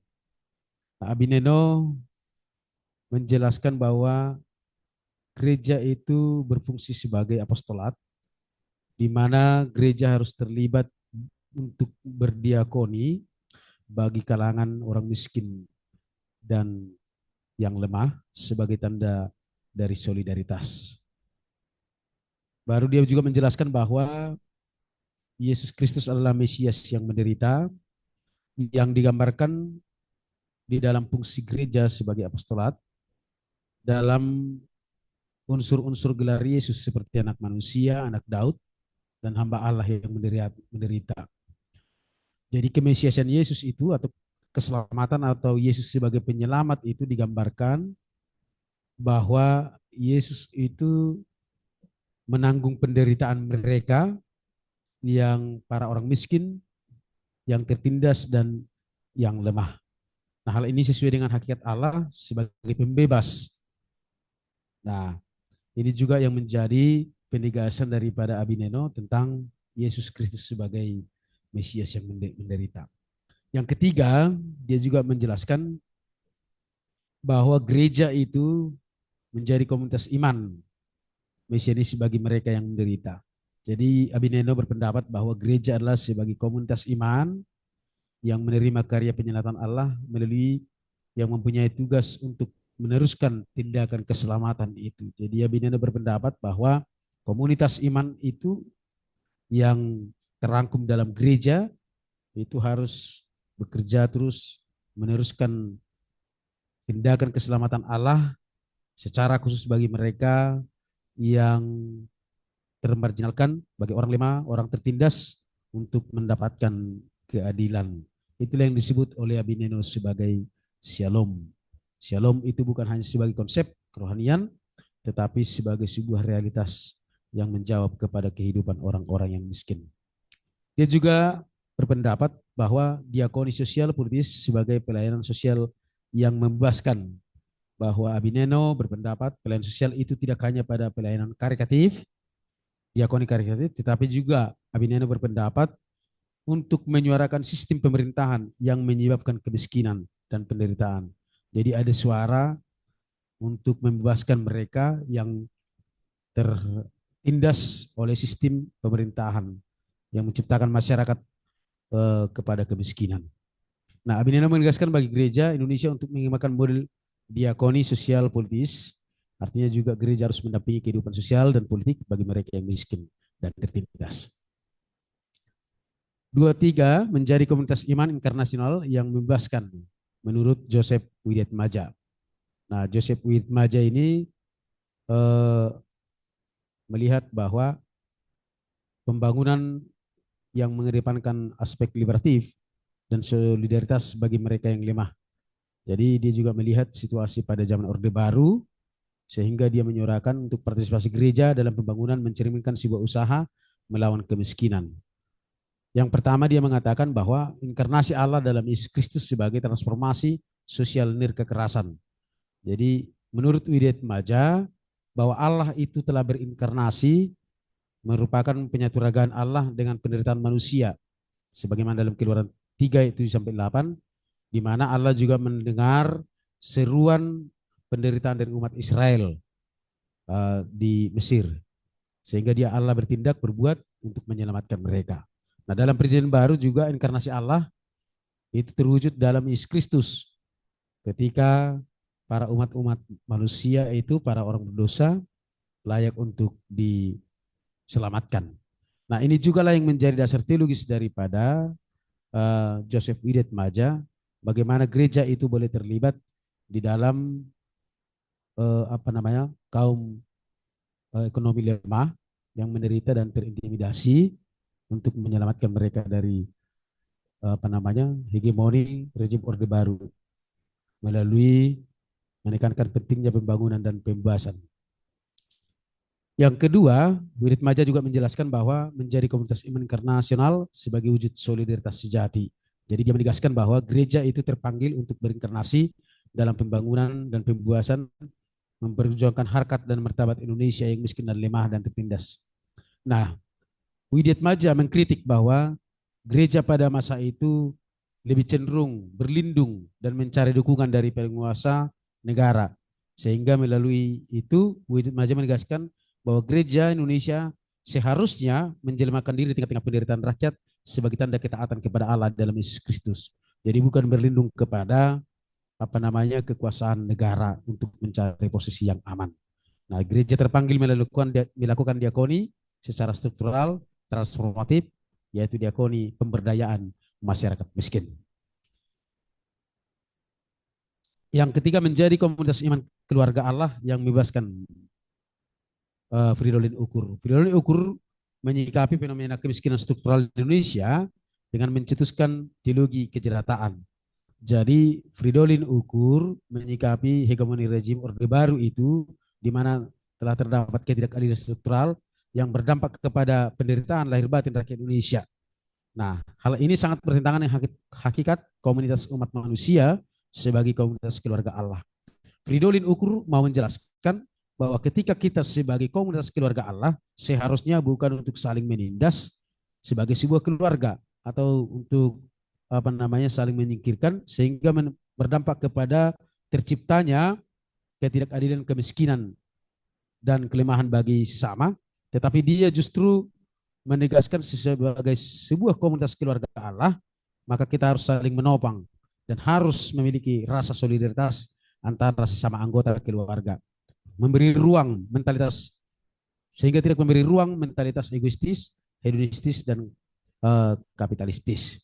Nah, Fridolin Ukur juga mengkritik gereja pada masa itu bahwa di mana gereja-gereja sering memamerkan pola hidup yang egoistis, hedonistis dan kapitalistis sehingga gereja seharusnya mewujudkan misi pembebasan mesianis Yesus dengan pemahaman teologi kenosis yaitu penghampaan diri atau kerendahan hati. Solusi yang ditawarkan oleh Fridolin Ukur dalam hal ini adalah sebagai teologi kejelataan yang mengembangkan teologi sosial liberatif, rekonsiliatif antara mereka yang menjadi korban eksploitasi dengan mereka yang bermodal dan bermentalitas eksploitatif. Yang kelima itu menjadi komunitas iman hamba Tuhan yang membebaskan menurut Immanuel Gritsingi. Nah, Gritsingi melihat bahwa sistem perekonomian Indonesia pada masa itu tahun rencana pembangunan 5 tahun 1979 sampai 1984 telah mencolok secara struktural sehingga menggumuli teologi presensia ebet Yahweh atau kehadiran hamba Tuhan untuk membebaskan. Hal ini terwujud bila komunitas iman umat gereja dapat terbuka dan dialogis menerobos kebuntuan hubungan dengan umat Islam.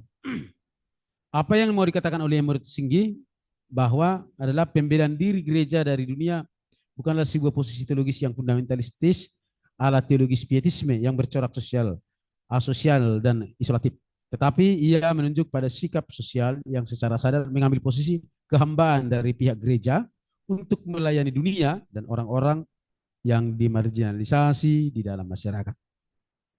Kekhawatiran Singgi pada masa itu di mana gereja kehilangan independensinya, tetapi justru menjadi alat kekuasaan.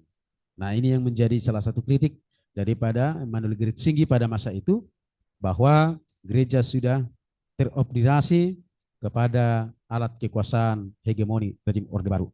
Nah, gereja menurut Singgi harus menolak itu dan jangan sampai gereja menjadi alat kepentingan tertentu, apakah itu kekuasaan negara ataupun rakyat. Gereja harus menjadi gereja Yesus Kristus yang memiliki ketaatan kepada Sang Kepala Gereja. Yang keenam itu menjadi komunitas iman salib yang membebaskan Yangoe. Dalam mewujudkan pembebasan yang sejati dalam konteks Indonesia yang diwarnai oleh kemiskinan struktural, Yangoe memberikan tekanan teologi pada Yesus Kristus sebagai kurban. Gagasan kristologi liberatif Yangoe tentang ajaran penebusan menekankan bahwa gereja menekankan bahwa karena dosa manusia diandaikan sebagai seorang yang bersalah di hadapan Allah. Oleh karena itu Yesus Kristus dipahami sebagai tebusan bagi manusia berdosa dan kiraan Allah. Yangoe menjelaskan bahwa penderitaan dan kematian Yesus Kristus sebagai kurban untuk mereka yang menderita. Nah, inilah yang menjadi dasar daripada Yangoe untuk menggumuli teologi tentang pengorbanan Yesus Kristus yang secara khusus juga sebagai dasar untuk pembebasan dari para kaum yang termarginalkan, orang miskin dan menderita. Nah, gereja harus terlibat menjadi prihatin dan harapan sebuah komunitas iman di mana gereja menjadikan dirinya bagi orang lain. Artinya gereja tidak boleh sibuk dengan diri sendiri, tetapi gereja harus terpanggil dan terlibat terhadap sebuah kehidupan sosial yang dialami oleh jemaat, rakyat Indonesia secara khusus oleh karena hegemoni Orde Baru dalam hal membebaskan mereka dari segala penderitaannya. Itulah teologi Yangoe. Yang ketujuh itu menemukan diri dalam yang lain adalah pembebasan sejati H.M. Katopo. Nah, H.M. Katopo berpendapat bahwa memang pembangunan ideologis yang kapitalis pada masa itu yang mengusahakan sebuah teologi liberatif yang berdasarkan pemahaman tentang Allah sebagai yang lain, the order. Katopo mengatakan bahwa teologi sosial liberatif tanpa menyertakan usaha pembebasan kaum perempuan adalah tidak adil. Jadi dia mengangkat kaum gender dalam konteks pembangunan Orde Baru, di mana perempuan itu dipandang hanya sebagai pelengkap penderita dari para suami. Jadi mereka dapat dikatakan termarginalisasi atau terintimidasi melalui program pemerintah yaitu Wadah Dharma Wanita. Menurutnya perempuan Indonesia telah mengalami depolitisasi melalui politik Dharma Wanita rezim Orde Baru, di mana peran perempuan hanyalah sebagai disubordinasikan di bawah peranan kaum laki-laki. Nah, Katopo berpendapat bahwa dalam masyarakat Asia sulit menerima kaum perempuan dan sebagai keselarasan dengan laki-laki, tetapi menganggap perempuan sebagai yang lain. Nah, mereka menampilkan diri sebagai yang lain akan dianggap sebagai ancaman terhadap kehormatan kosmis dan lingkungan sosial. Itulah sebabnya kaum perempuan diperlakukan sebagai bukan manusia yang setara dengan laki-laki. Nah, baik dalam lingkungan adat maupun masyarakat modernis dengan pemahaman ekonomi kapitalisme yang hedonistik. Katopo menekankan pentingnya the order sebagaimana perempuan sepenuhnya bebas sebagai manusia dengan martabat kemanusiaannya yang termasuk dalam kesadaran untuk menjadi manusia gambar Allah. Yang menegaskan bahwa memang gambar Allah adalah bukti daripada kesetaraan di laki-laki dan perempuan. Jadi perempuan itu bebas dari ikatan yang akan merendahkan harkat dan martabatnya sebagai manusia. Gereja, kaum marginal dan krisis ekologi, dokumen teologi resmi DKI, PGI, dan beberapa perkembangan. Julianus Mojo dalam tulisan ini akan menjelaskan dokumen-dokumen teologi resmi DKI, PGI yang berkaitan dengan nasib rakyat Indonesia selama kekuasaan hegemoni rezim Orde Baru.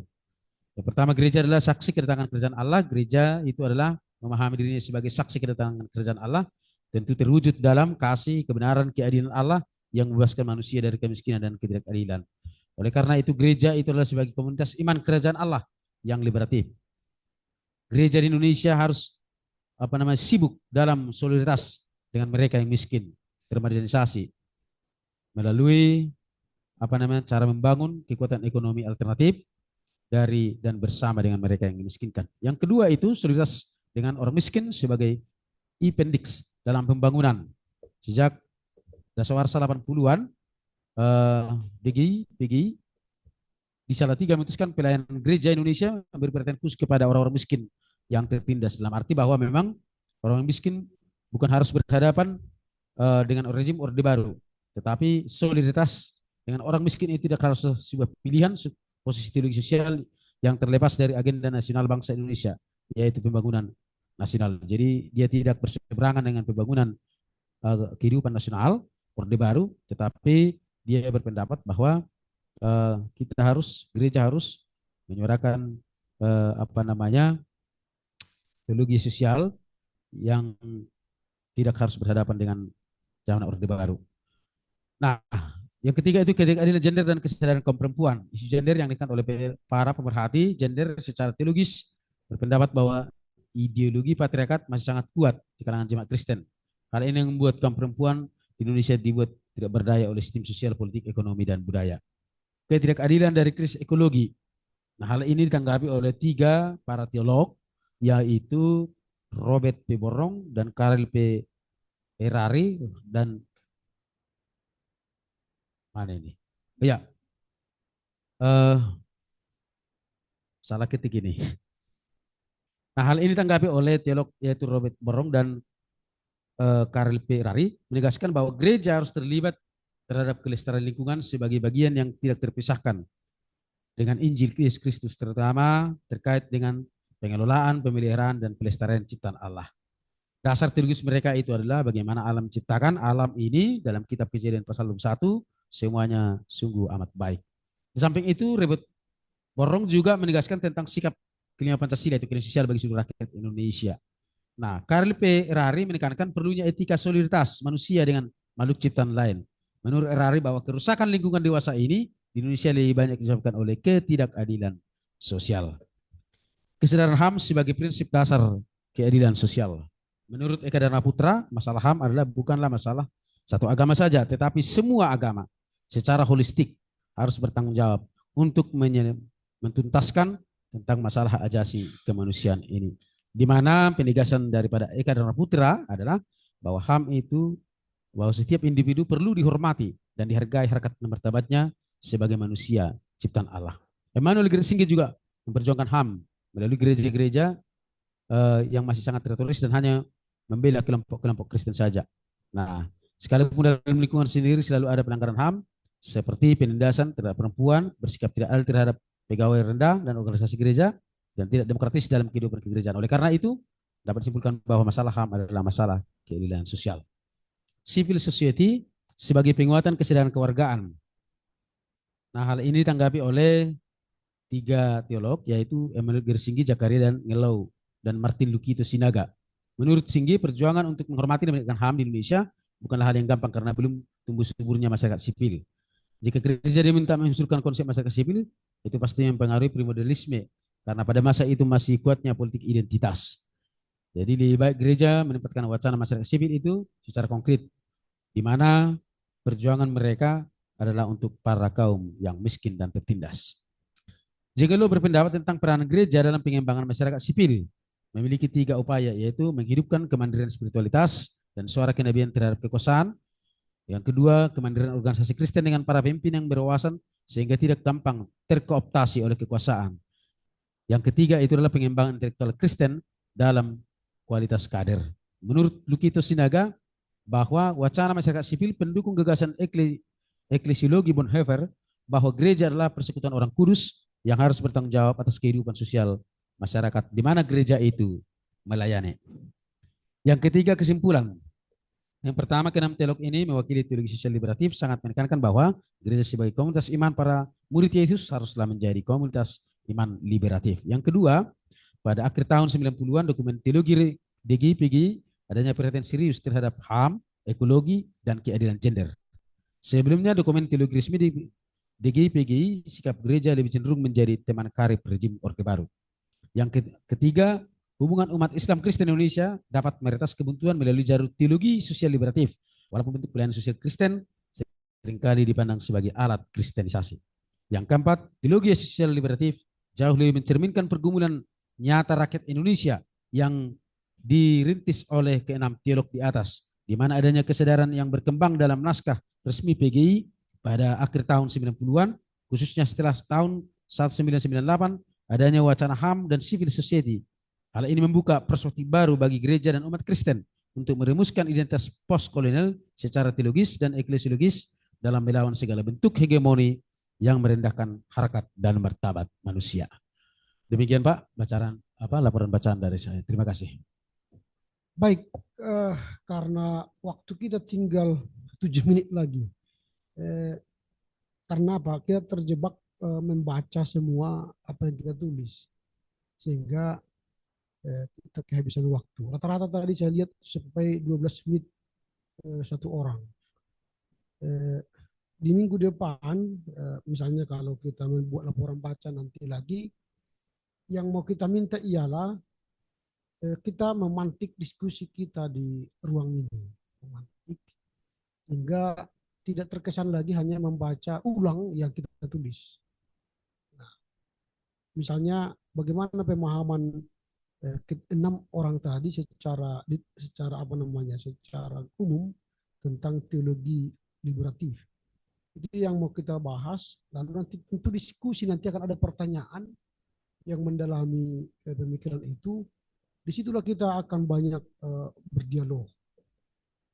Karena nanti kalau kita baca berulang-ulang, kan sudah kita ulang sebenarnya kita baca itu. Jadi terkesan nanti dia hanya menghabiskan waktu membaca yang kita baca, yang kita tulis. Karena itu sudah kita kirim 1 hari sebelum dengan tujuan kita semua ditolong oleh pembaca mengerti pemikiran yang ada dalam buku yang dibaca itu. Sehingga kita di kelas lebih pada dialog yang mendalami teks. Nah, kalau seperti ini kita sekarang buka diskusi, karena waktu kita sampai 11.40 nggak mungkin lagi diskusinya, sudah habis waktu. Tetapi saya mau sampaikan teologi liberatif itu menjadi sebuah pemikiran mau jauh, bukan mau jauh. Kita sering mengatakan nama dia mau jauh gitu ya. Dia mau jauh. Dia Julianus mau jauh. Dia orang timur, NTT, Nusa Tenggara Timur. Dia sekarang sudah baru profesor di Universitas Kristen Arta Wacana Kupang. Keahliannya ialah eklesiologi. Beliau adalah eklesiologi. Nah, dia mau mengungkap pemikiran 6 orang teolog-teolog lokal Indonesia atau teolog dunia lah itu ya, kita katakanlah dunia mereka itu, yang berpikir tentang teologi liberatif. Apa itu teologi liberatif? Teologi liberatif itu berfokus pada pembebasan dan pemberdayaan bagi kelompok-kelompok yang tertindas, yang miskin, terutama mereka yang mengalami ketidakadilan sosial, ekonomi, dan politik. Itu teologi liberatif. Jadi dia membebaskan orang-orang dari ketertindasan atau memberdayakan juga orang-orang yang miskin, yang tertindas. Teologi ini tumbuh dari panggilan Kristen untuk menjadi terang dan garam dunia. Jadi semua orang Kristen menjadi garam dan terang dunia, berarti dia harus menolong, membebaskan orang-orang yang tertindas, orang-orang yang miskin. Dan ini juga menjadi keteladanan kita terhadap Yesus Kristus yang hadir di bumi ini untuk membebaskan kita dari hukum dosa. Nah, konteks Indonesia, mengapa mau jauh juga melihat ini dari konteks Indonesia? Karena Indonesia juga mengalami keberagaman agama. Dalam keberagaman agama itu tentu ada tanda petik juga ketertindasan, ketidakadilan, dan sebagainya. Contoh, kemarin Prabowo sudah melantik menteri-menteri. Ada menteri misalnya perindustrian. Karena banyak industri di Indonesia, tidak hanya satu. Maka perindustrian. Menteri kehutanan, ada hutan. Menteri pertanian, ada banyak pertanian. Menteri pariwisata, ada banyak pariwisata. Tetapi untuk agama, mengapa hanya menteri agama? Seharusnya kan menteri keagamaan, karena banyak agama. Dan kalau dia menteri keagamaan, berarti kan suatu saat bisa menteri yang seluruh agama itu bisa jadi menteri. Tapi kalau menteri agama, sudah jelas nggak bisa agama lain menjadi menteri. Karena itu mono kan. Ini contoh. Kita bisa mengkritik itu? Nggak bisa. Kalau dari teologi sosial. Tapi kalau teologi liberatif, kita bisa mengkritik. Nanti itu bedanya dengan teologi sosial tadi. Nah, kemudian kita mengalami kemiskinan struktural. Dalam struktur-struktur, apakah banyak orang-orang kita masuk, misalnya agama-agama lain di luar agama yang mayoritas. Dari 109 kemarin menteri dan wakil menteri, berapa persen kita yang di luar agama mayoritas? Kalau saya lihat pelantikan itu, agama dari Hindu nggak ada kan? Nggak ada itu. Yang Chinese ada, hanya perindustrian. Itu setelah masa Gus Dur dulu ya, menteri perekonomian kan Pik Kian Gi kan. Setelah itu nggak ada lagi. Baru ini Veronica Tan itu pun wakil. Nah ini ada banyak lagi yang menuntut itu karena tidak ada menteri dari mereka. Pulau apa itu? Yang langsung di sosial media. Kami memisahkan diri dari Indonesia katanya. Karena nggak ada menteri dari mereka. Karena Presiden mengatakan, mengapa kementerian kita, menteri sekarang ini gemuk untuk menampung aspirasi seluruh bangsa Indonesia. Ada keterwakilan dari seluruh bangsa Indonesia. Tapi ternyata nggak bisa diwakili. Nggak bisa. Karena makanya meme yang terjadi itu kan, dia berkata, Asduru yang tidak menteri keluar dari sini katanya. Lalu mereka berkata, Pak, semua yang ada di sini menteri dan wakil menteri katanya. Karena saking gemuknya. Gak bisa lagi keluar dari kerumunan itu. Lalu dia katakan, yang tidak menteri dan wakil menteri keluar dari ruangan ini. Karena sudah penat. Lalu saya berkata, Pak, yang ada di sini semua wakil menteri dan menteri. Saking gemuknya. Lalu di era sebelumnya, Jokowi tidak pernah dikatakan ada rangkap jabatan. Sekarang, semua rangkap jabatan. Rangkap jabatan, kepala litbang, kepala ini, kepala lembaga setara menteri itu dirangkap itu semua oleh menteri-menteri. Dulu di sebelumnya hanya beberapa menterinya yang ada wakilnya. Menteri-menteri yang tidak mampu di bidangnya dibuatlah menteri yang pintar di dalamnya supaya bisa dia melanjutkan tugasnya. Sekarang semua menteri punya wakil. Ada yang 2, ada yang 3, ada yang 4. Nah ini disitulah teologi liberatif itu berfungsi. Mengkritik secara struktural. Lalu kemudian ada sejarah kolonialisme, secara kemudian serta penindasan di era modern atau juga di era postmodern sekarang. Ini yang disampaikan oleh Mojang.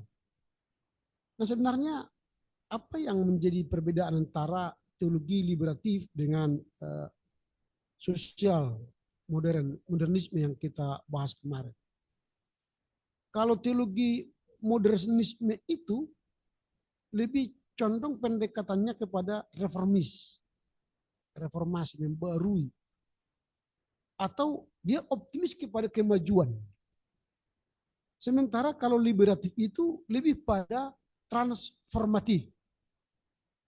Di situ bedanya. Kalau modernisme reform, membarui. Kalau liberatif dia lebih pada transformasi. Terjadi transformasi diri, transformasi pikiran, termasuk transformasi struktural dan sebagainya. Lalu penekanan pada modernismenya adalah kemajuan. Sudah jelas itu ya. Sementara penekanan dari liberatif itu pada pembebasan dan solidaritas. Lalu kalau visinya, kalau kita lihat ya, visi dari modernisme itu, gereja itu sebagai agen perubahan, agen modernisme. Lalu peran gereja di sosial modernisme kemarin ialah membaharui sosial. Sementara di teologi liberatif ini, sosial liberatif, gereja itu sebagai agen pembebasan. Jadi kita menjadi agen pembebas dan berpihak pada kaum tertindas. Kalau di modernisme itu kemarin, agen modernisme pembaruan, dan mereka berperan sebagai gereja yang mereformasi sosial. Lalu kalau hubungannya dengan kekuasaan, modernisme kemarin, teologi sosial modernisme, kerjasama dengan negara. Itu kalau modernisme. Tetapi kalau teologi liberatif itu mengkritik kekuasaan atas penindasan struktural. Dia mengkritik negara kalau ada struktur itu menindas. Itu teologi liberatif. Sehingga mereka yang teologi liberatif ini lebih, tanda petik sebenarnya lebih radikal ya daripada sosial modernisme. Nah kalau teologi modernisme kemarin, perubahan itu bertahap. Pelan bertahap. Tapi kalau liberatif, transformatifnya revolusioner. Di situ bedanya. Jadi lebih revolusioner kalau liberatif ini. Pokoknya dia lihat salah, strukturnya salah, bebas. Kan itu. Tapi kalau yang modernisme, apa-apalah, kita nanti tunggu berubah, pelan-pelan berubahnya itu. Kita doakan Tuhan memberikan perubahan. Kalau yang liberatif nggak bisa. Rubah, salah itu rubah. Fokusnya pada pembebasan sosial, keadilan sosial. Jadi mereka tidak tahan mata mereka melihat ketidakadilan. Kalau yang modernisme, nanti adil sendiri itu kan gitu. Berubah sendirinya itu kita doakan, kira-kira gitu. Ini ada beberapa catatan dari pemikiran-pemikiran Mojau yang dihimpunnya dari 6 teolog modern tadi, sehingga kita bisa melihat nanti ke depan 2 minggu yang akan datang kita akan membahas yang lebih maju lagi. Ini sudah teologi sosial pluralis. Modernis sudah kita lihat, lalu pluralis kita lihat. Nah sekarang nanti kita akan melihat lagi pluralis, dan juga nanti karena ini kita gabung dengan yang 45 nanti itu retrospeksi dan prospek teologi sosial pasca Orde Baru. Bagaimana teologi sosial ini pasca Orde Baru? Nah, kita lihat nanti pada bacaan berikutnya. Itu sudah bacaan 4 ke 5. Nanti tanggal apa tadi? Tanggal 8. Di situ nanti kita akan bahas. Nah, makanya nanti ke depan karena itu ada 2 bacaan yang mau kita diskusikan secara bersama. Tahu saya lagi dibaca yang ditulis itu, tapi lebih pada memantik diskusi kita. Lalu nanti kita akan berkembang dalam pertanyaan itulah kita menjawab pertanyaan mengembangkan gagasan-gagasan yang kita pantik dari pemikiran penulis itu. Jadi sehingga tidak terkesan nanti berulang lagi yang beberapa orang menjelaskan poin-poin itu. Kalau sudah dijelaskan poin itu di bagian pertama pembaca, bagian lain yang tidak disentuhnya itu dilanjutkan. Bagian lain yang tidak disentuhnya itu dilanjutkan. Sehingga nanti ada waktu kita banyak berdiskusi. Begitu ya. Oke, dengan demikian berakhirlah diskusi kita hari ini. kita jumpa 2 minggu yang akan datang, karena minggu depan saya izin terhadap pendeta JPA, sehingga kita tidak bertemu minggu depan. Jadi waktunya panjang untuk membaca. Terima kasih atas kebersamaan kita. Kemarin juga atas kebersamaan kita, sungguh enak. Terima kasih yang sudah hadir. Yang belum hadir nanti dilanjutkan yang belum. Oke lah, silakan siapa yang mau berdoa dari onsite atau yang Zoom. Yang Zoom, ya silakan. Dari yang Zoom berarti Pak Toman lah ya. Pak Toman. Silakan. Kita berdoa. Kedengaran. Ya Pak, kita berdoa. Maha kami Tuhan, mengucap syukur atas segala kasih Tuhan buat kehidupan kami dan juga kehidupan kami dalam undangan yang kita kami dapati secara khusus di kontekstual. Hanya akan kami tuliskan dan mencari tempat hari ini boleh menjadi kami dalam setiap perjalanan dan positif disetujui dalam boleh hidup dalam kebaikan dan terima kasih juga buat kehidupan kami yang dapat naik misalnya Tuhan tanggal kami itu dan secara jadi Bapak Dokter kami. Bila doa kami Tuhan dan nama Nabi Kristus ada kuat dan amin. Amin. Walaupun hanya yang terakhir itu yang kita dengar. Oke lah ya. Selamat pagi.